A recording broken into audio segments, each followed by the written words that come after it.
पिता आणि पुत्र आणि पवित्र आत्मा यांच्या नावे amen. Hallelujah, hallelujah. Hallelujah, hallelujah. Hallelujah, hallelujah. Hallelujah. Hallelujah. ख्रिस्तामध्ये उपस्थित प्रिय बंधू आणि भगिनीनो, तुम्हा सर्वांचे पुन्हा एकदा स्वागत करतो.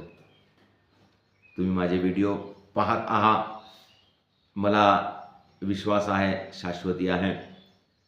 आणि ज्या कोणी अजून माझे व्हिडिओ किंवा माझा चॅनल सबस्क्राईब केलेले नाही त्यांनी लवकरात लवकर चॅनल सबस्क्राईब करा, लाईक करा.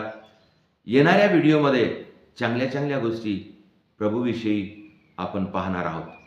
ते व्हिडिओ आमच्यापासून अलिप्त राहू नये, दूर राहू नये म्हणून आपण सबस्क्राईब करूया आणि चॅनलशी जोडूया.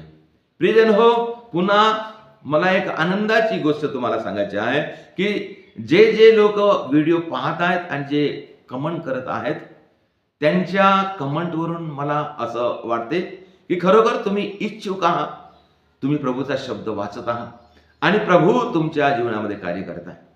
आणि म्हणून प्रिय बंधू आणि भगिनीनो, आपण समोर एक चांगले व्हिडिओ पाहून आपण प्रभूच्या विश्वासामध्ये टिकून राहूया आणि प्रभूचा आशीर्वाद घेत राहूया. आज आम्ही प्रभूचा शब्द पाहणार आहोत स्तोत्र ग्रंथातून. प्रियजनो, आम्ही पुष्कळदा बायबल वाचण्याचा प्रयत्न करतो.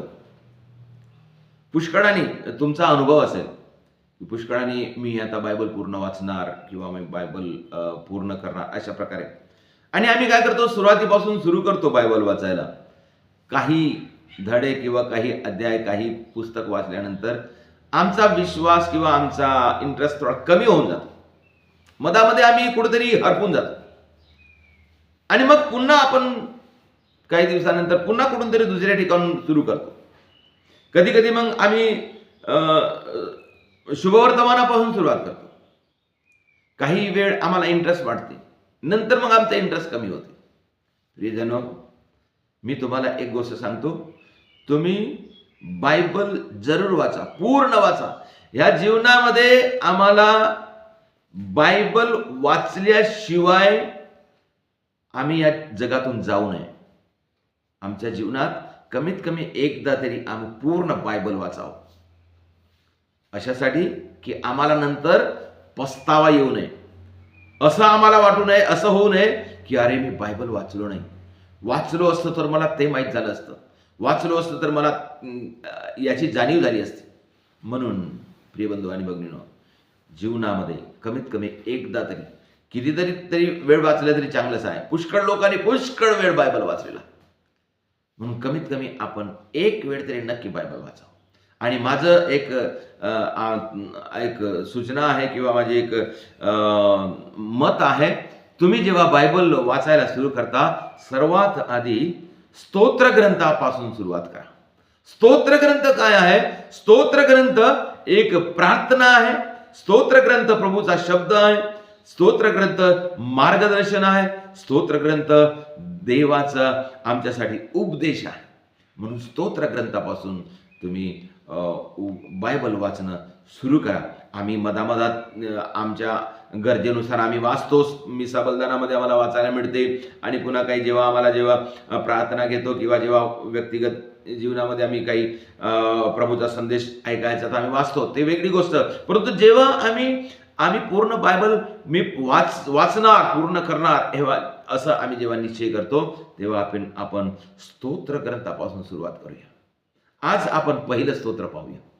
पहिलं स्तोत्र सुंदर स्तोत्र आमच्यासाठी प्रभूने हे दिलेलं आहे. त्याच्यामध्ये आम्ही काय पाहतो पहा, आणि जो खरोखर या स्तोत्राचे आपण मनन करतो, चिंतन करतो, त्याला देवाचा अनुभव येते आणि देव आम्हाला मार्गदर्शन करतो. याच्यामध्ये काय सांगितलेलं आहे? नीतिमान व अनितिमान याच्यामध्ये फरक. आम्ही कसं बनावं प्रिय बंधू आणि भगिनीनो? आम्ही नीतिमान बनावं, धन्य बनावं. धन्य पहिली ओवी सांगत आहे आम्हाला, जो पुरुष दुर्जनाच्या मसलतीने चालत नाही, पापी जनांच्या मार्गात उभा राहत नाही आणि निंदकाच्या बैठकीत बसत नाही, तो आहे धन्य. तो आहे धन्य. प्रियजन हो, आपण आमच्या दैनंदिन जीवनामध्ये आम्ही नीतिमान बनण्याचा प्रयत्न करतो, धन्य बनण्याचा प्रयत्न करतो, परंतु आम्हाला आमच्या सभोवती असलेले दुष्ट किंवा वाईट आम्हाला धन्य बनवून देत नाही, तर मार्गदर्शन करत आहे की आम्ही त्याची संगत सोडून द्यावं, आम्ही त्याचे न ऐकावं. तर कोणाचं आपण ऐकावं? प्रभूचं ऐकावं, प्रभूच्या शब्दाकडे लक्ष द्यावं आणि प्रभूच्या शब्दाने आम्ही संपन्न व्हावं, म्हणजे आम्हाला वाईटापासून सुटका मिळेल आणि आम्ही धन्य बनू. आणि म्हणूनच प्रभू येशूने म्हटलेलं आहे, जेव्हा तुमचा हात जर तुम्हाला पापात टाकत असेल तर तुमचा हात तोडून टाका, तुमचा डोळा जर तुम्हाला पापाकडे नेत असेल तर डोळा काढून टाका, उपडून टाका. प्रियजनो, आम्हाला खरं तर आमचा शारीरिक हात किंवा डोळा काढण्यासाठी आम्हाला प्रभूने सांगितले नाही, तर आम्ही दुर्जनाची संगत सोडून दिलं पाहिजे, वाईटाचं आम्ही ऐकलं नाही पाहिजे, आम्ही निंदकाच्या सोबत राहिलं नाही पाहिजे, आणि आम्ही स्वतः निर्णय घेऊन आम्ही चांगल्या ठिकाणी, प्रभूच्या ठिकाणी, प्रभूच्या वास्तव्याच्या ठिकाणी, प्रभूच्या उपस्थितीमध्ये, प्रभूच्या प्रार्थनेमध्ये, प्रभूच्या शब्द ऐकण्यामध्ये आपलं मन रमवावं, प्रभूच्या सोबत राहण्याचं आपण निश्चय करावं आणि वाईटापासून दूर राहावं. तेव्हा आम्ही धन्य बनतो, आम्ही नीतिमान बनतो. दुसरं वचन आम्ही पाहतो प्रिय बंधू आणि भगिनो, तर परमेश्वराच्या नियमशास्त्रात रमतो जो व्यक्ती परमेश्वराच्या नियमशास्त्रात रमतो, त्याच्या नियमशास्त्राचे रात्रंदिवस मनन करतो, तो धन्य. हालेलुया. जो व्यक्ती परमेश्वराच्या नियमशास्त्रात रमतो, त्याच्या नियमशास्त्राचे रात्रंदिवस मनन करतो, तो मनुष्य धन्य. प्रियजनो, आम्हाला परमेश्वराच्या नियमशास्त्रामध्ये रमले पाहिजे, परमेश्वराच्या नियमशास्त्रामध्ये रात्रंदिवस मनन केलं पाहिजे. तेव्हा परमेश्वर आम्हाला आपल्या कृपेने भरून देतो, आम्ही धन्य बनतो आणि आम्ही नीतिमान बनतो. प्रियजनो, प्रभूचे प्रत्येक वचन आम्हाला नीतिमान बनवण्यासाठी, आम्हाला धन्य बनवण्यासाठी आम्हाला शिकवते आणि आम्हाला मार्गदर्शन करते. प्रियजनो, स्तोत्र ग्रंथापासून आपण जेव्हा सुरुवात करतो तेव्हा आपण चांगल्या प्रकारे असे वचन ऐकत आणि निर्णय घेऊन त्याच्यावर मनन चिंतन करून त्याच्यामध्ये वेळ घालून आपण त्याच्यामध्ये मन रमवूया.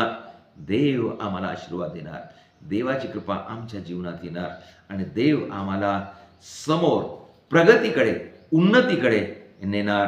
आमच्या कुटुंबामध्ये देवाचा आशीर्वाद राहणार, आमच्या मुलाबाळांना देवाचा आशीर्वाद मिळणार, आमच्या मुलांचं भविष्य उज्ज्वल होणार आणि आम्हाला संकटापासून देव आम्हाला वाचवणार. आपण प्रयत्न करूया, देवासोबत राहूया, वचन वाचूया, वचनामध्ये आपलं लक्ष लावूया. वचन हे देवाचं वचन आहे आणि त्या वचनाद्वारे देव आमच्यामध्ये निवास करतो.